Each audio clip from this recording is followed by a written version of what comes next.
O efeito sombra, parte 1.6, página 94. Desejo versus necessidade. Solução: percepção sem escolha. Tem de ser assim.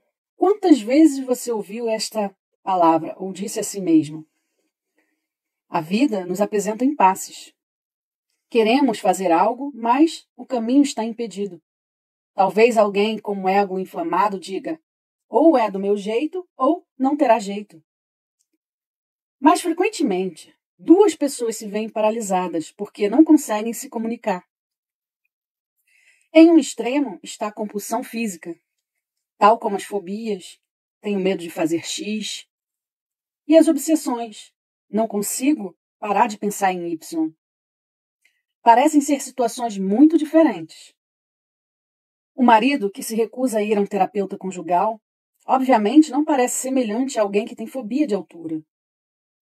Ou a uma pessoa obsessivo-compulsiva que lava as mãos a cada 20 minutos. Mas há um denominador comum.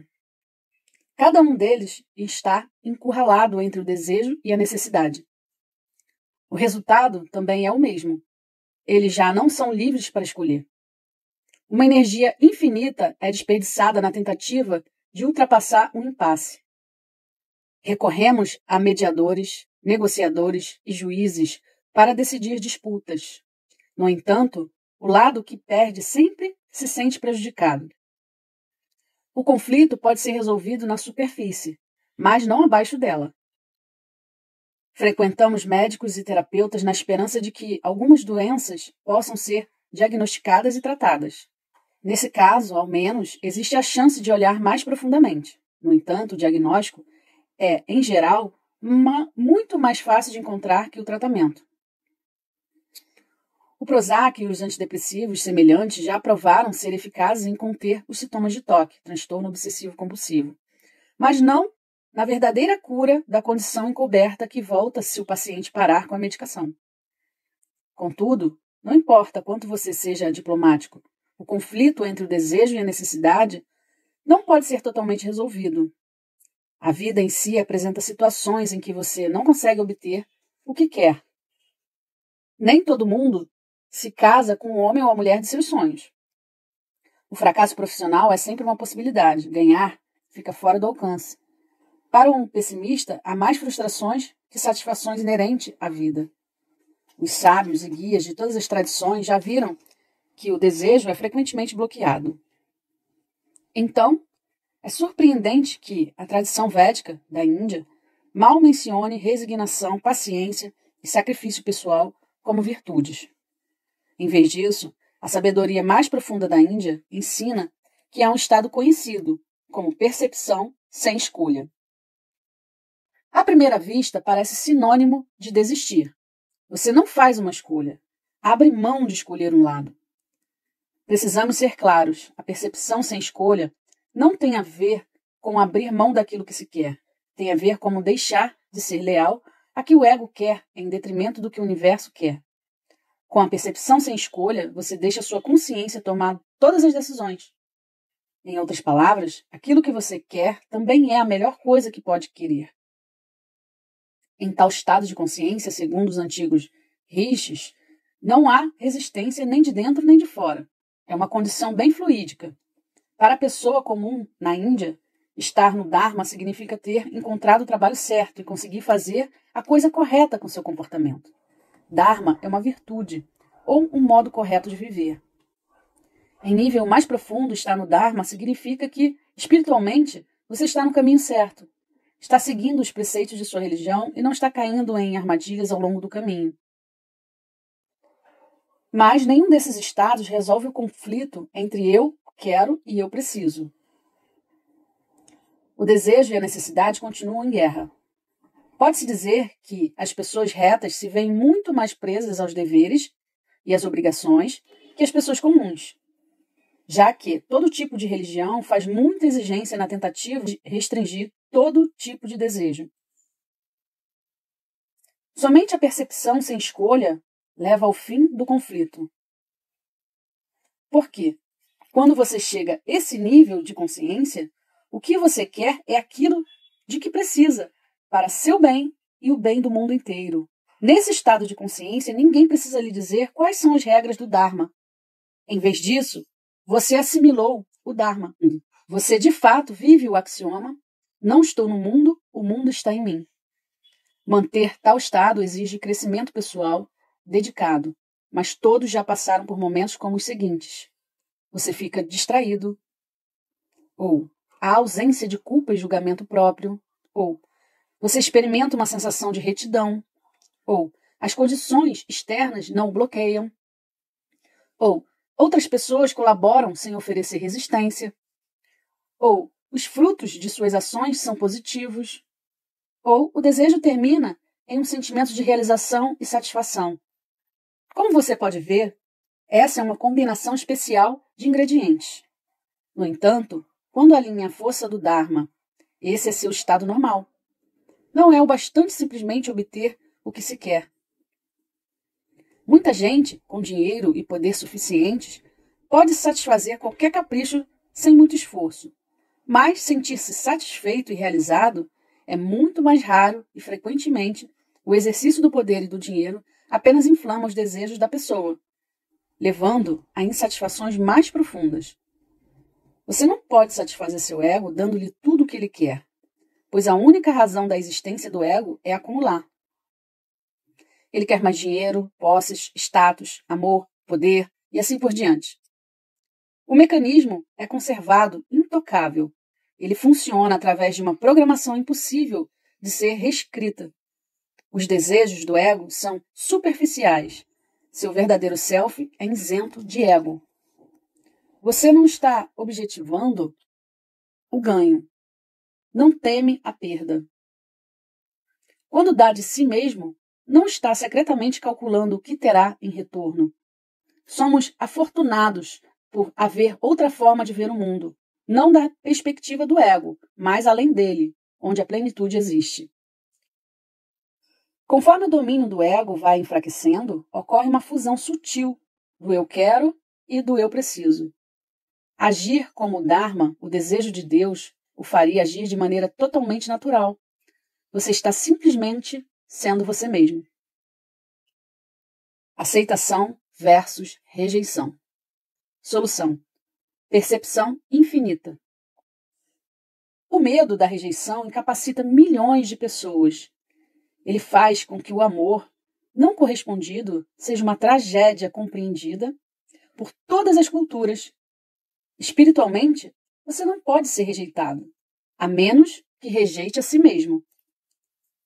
Duvido que qualquer mensagem tenha sido tão mal interpretada quanto esta. Pois quando outra pessoa o rejeita, a dor imposta é sentida e você é a vítima. Sendo assim, para esmiuçar o funcionamento da rejeição, precisamos olhar com mais atenção toda a questão do julgamento. Esse não é assunto novo, embora não haja nada de novo a acrescentar. Todo julgamento se resume ao julgamento contra si mesmo. O julgamento próprio assume várias formas, tais como medo do fracasso, um senso de ser vitimado, falta de confiança, etc.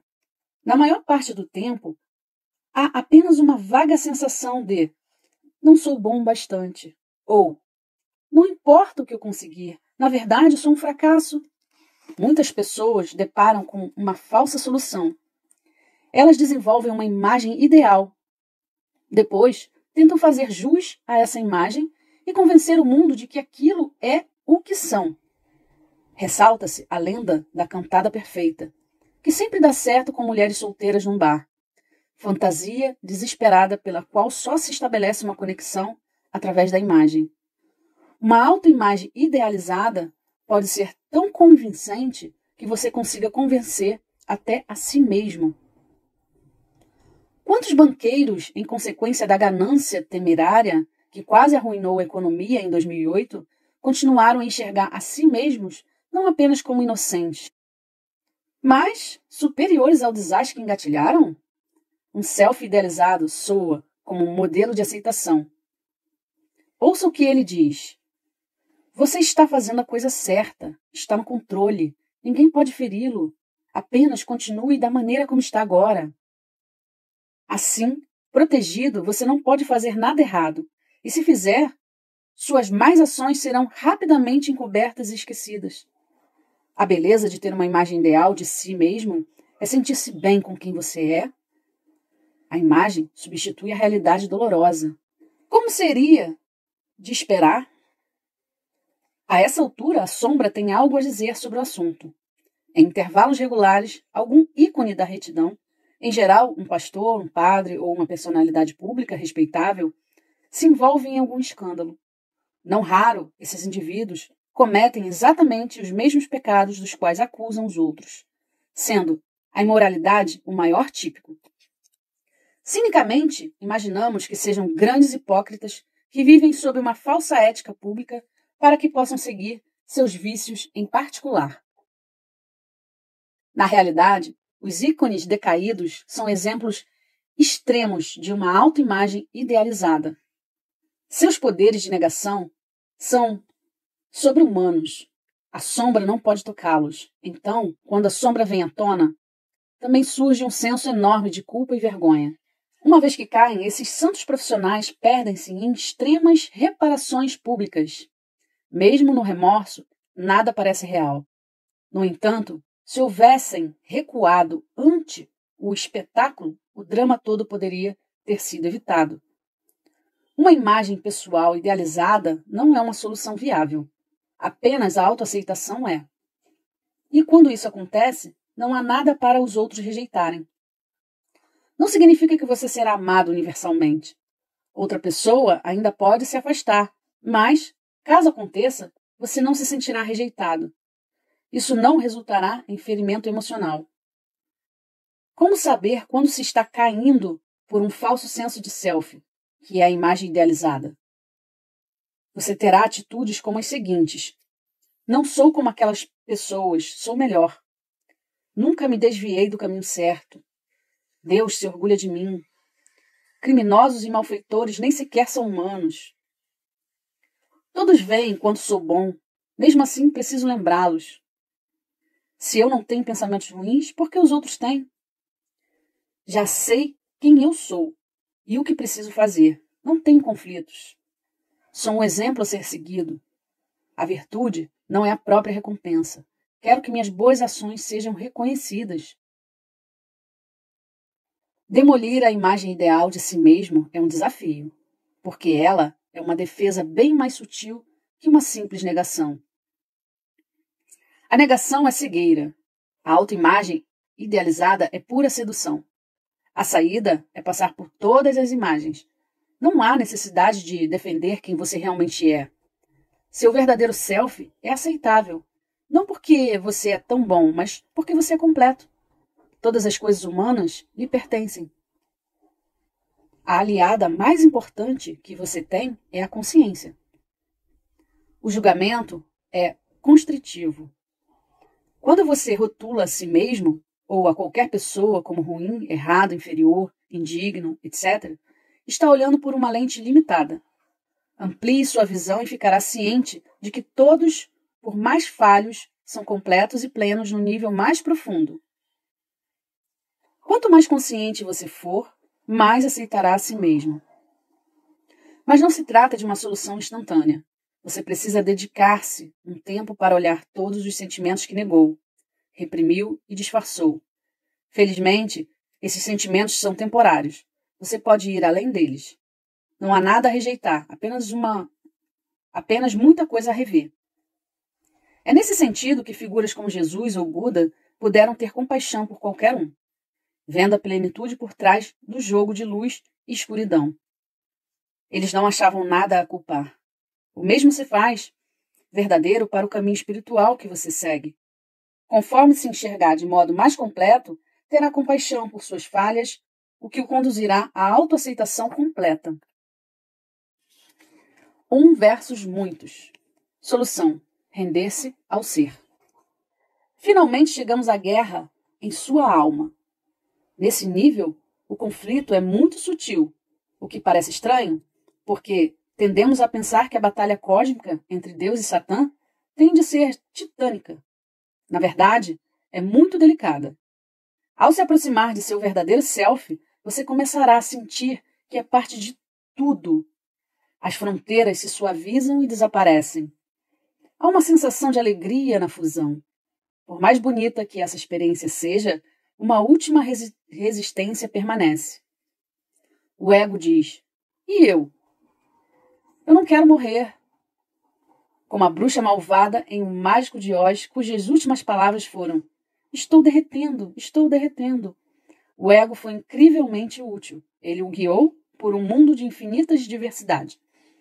Agora você está prestes a experimentar a unidade. Não admira que o ego se sinta fatalmente ameaçado. Ele vê sua inutilidade e seu domínio chegando ao fim. O ego confunde a rendição com a morte. Ser pleno implica render-se. Você abre mão da forma como vê a si mesmo e surge um novo caminho no lugar.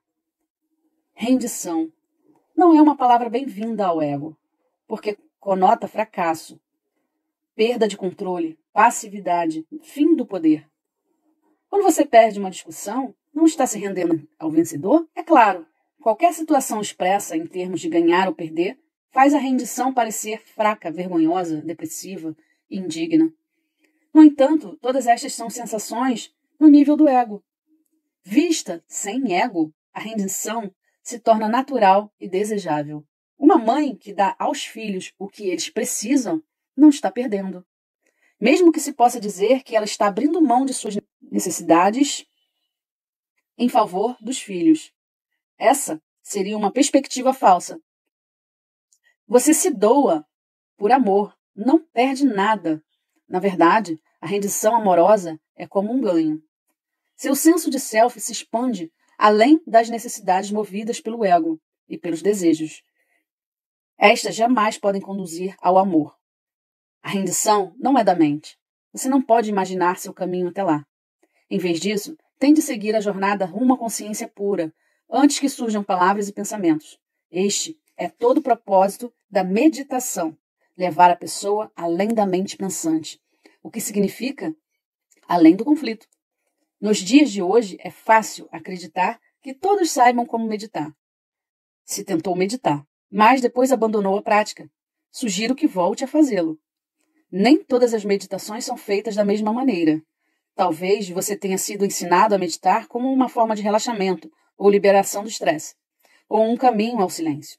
Todas essas alternativas são resultantes reais, mas objetivam muito pouco. O efeito mais profundo da meditação é transformar seu estado de consciência. Se você não está se expandindo consciencialmente, o verdadeiro propósito de se voltar para dentro não foi atingido. Isso não significa rotular nenhum tipo de meditação como errado, mas tem de haver uma equidade que seja adequada a você. Já vi pessoas evoluírem rapidamente praticando uma simples meditação cardíaca, na qual se sentam em silêncio e direcionam a atenção ao coração. E outras se beneficiarem pelo acompanhamento dos movimentos respiratórios de olhos fechados. Acaba-se experimentando inteiramente o verdadeiro self, algo que pode ser alcançado pela meditação com mantras, originada na Índia Védica, ou as técnicas de meditação vipassana do budismo, para mencionar apenas 2 métodos comprovados. O que quer que você faça, permaneça desperto à sua visão da plenitude. Você não quer transformar a meditação em outro tipo de condicionamento, em que sua mente se convence de ser pacífica, ou de ter encontrado o silêncio, quando ambos são apenas um estado de humor ou um hábito. Com sua típica franqueza, Krishnamurti alertou que a pior coisa que um caminho espiritual pode fazer é trazer aquilo que você espera. Em vez de alcançar a verdade, o caminho apenas o transforma em uma versão antiga, porém melhorada de seu self, sentindo-se e parecendo melhor. Na sombra há algo de negação, resistência, medos ocultos e esperanças reprimidas. Sendo assim, se a meditação está dando certo, esses sentimentos começam a diminuir. Em seu caminho espiritual, você deve começar a experimentar o seguinte: a vida fica mais fácil, destituída de esforço. Você age de maneira mais espontânea, O mundo já não traz reflexos negativos. Seus desejos são realizados com mais facilidade. Você encontra a felicidade na simples existência. Estar aqui é o suficiente. Você ganha percepção própria, sabendo quem realmente é. Sente-se incluído na plenitude da vida. Se esses objetivos parecem ideais, também são nobres e totalmente alcançáveis. Na verdade, se os meses se passarem e você não sentir nada disso acontecendo, é preciso voltar a examinar seu caminho. Não estou querendo dizer que a sua prática esteja errada ou defeituosa. Há pausas e atrasos na evolução pessoal de cada um. Porque algumas questões levam tempo para serem resolvidas. Boa parte desse processo ocorre nas profundezas do inconsciente. Artistas são muito cônscios disso. A inspiração deles não reage segundo um cronograma. Por outro lado, pode haver sérias razões para que o verdadeiro self não esteja se revelando. Por exemplo, estresse excessivo, pressões emocionais, distrações, depressão e ansiedade, falta de disciplina ou comprometimento, intenções opostas à busca de mais de um meio de vida. O caminho espiritual apresenta tudo. Ele pode resolver todos os conflitos, mas esperamos demais dele quando pedimos uma panaceia. O desenrolar espiritual é delicado, não pode ser alcançado quando a mente está agitada demais, ou sua atenção está comprometida pelo estresse e pressões externas. Em outras palavras, a plenitude cura tudo, mas não em um instante. Você precisa preparar as condições certas para se voltar para dentro. Para isso, é preciso lidar com cada um dos obstáculos que listei. Estresse, depressão, ansiedade, distrações não vão subitamente terminar porque você sentou de olhos fechados durante meia hora. Porque, na verdade, quando você dá até mesmo pequenos passos para se preparar para a meditação, isso permite resultados que não podem ser obtidos de nenhuma outra forma. Essa é a estrada real para a consciência e a consciência é plena. Resumo. Termino como comecei, como um instinto médico para o diagnóstico. O tratamento é o prognóstico. A sombra já superou a perspicácia e a duração de várias abordagens. No entanto, algumas pessoas são bem-sucedidas e não são apenas os grandes nomes como Jesus e Buda. A força da evolução é infinitamente maior que os obstáculos que impedem o caminho. Você só precisa olhar em volta para o mundo natural e ver a prova de que a beleza, a forma, a ordem e o crescimento sobreviveram por bilhões de anos. Ao lidar com a sombra, está se alinhando ao mesmo poder infinito. Depois de tudo que foi dito e feito, os requisitos não são complexos. 1. Reconheça sua sombra quando ela trouxer negatividade para sua vida. 2. Abrace e perdoe sua sombra. Transforme um obstáculo indesejado em seu aliado. 3. Pergunte a si mesmo que condições estão dando origem à sombra. Estresse, anonimato, permissão para causar danos, pressão dos colegas, passividade, condições desumanas, uma mentalidade nós versus eles. 4. Compartilhe seus sentimentos com alguém em que confie, um terapeuta, um amigo de confiança, um bom ouvinte, um conselheiro ou confidente. 5. Inclua um componente físico, trabalho corporal, liberação de energia, respiração de yoga, cura interativa. 6. Para mudar o coletivo, mude a si mesmo. Projetar e julgar os outros como malfeitores só aumenta o poder da sombra. 7. Pratique a meditação, de modo a experimentar a consciência pura, que está além da sombra. Apresentei uma visão da unidade como uma solução para a sombra. No instante em que a vida é dividida entre o bem e o mal, o self acompanha. O self dividido não pode se fazer pleno. Tem de haver outro nível de vida que já seja pleno, lançando o olhar ao mundo invisível. Os antigos sábios da Índia perceberam que isso era indescritível.